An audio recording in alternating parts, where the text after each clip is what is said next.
Su profesión, se sabe, es muy antigua y ha perdurado hasta ahora sin variar a través de los siglos y civilizaciones. No conocen vergüenza ni reposo, se emperran en su oficio a pesar de las críticas, unas veces cantando, otras sufriendo el odio y la persecución, mas casi siempre bajo tolerancia.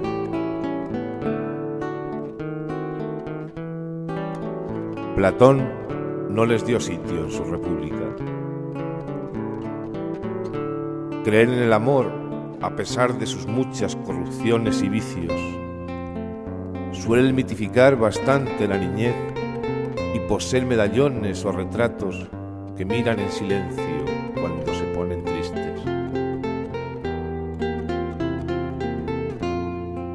Curiosas personas que en ocasiones yacen en lechos lujosísimos y enormes, pero que no desdeñan revolcarse en los sucios jergones de la concupiscencia tan solo por un capricho.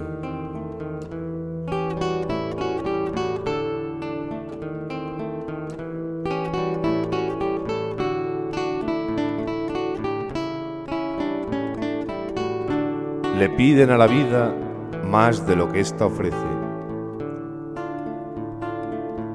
Difícilmente llegan a reunir dinero. La previsión no es su característica y se van marchitando poco a poco de un modo algo ridículo si antes no les dan muerte por quién sabe qué cosas.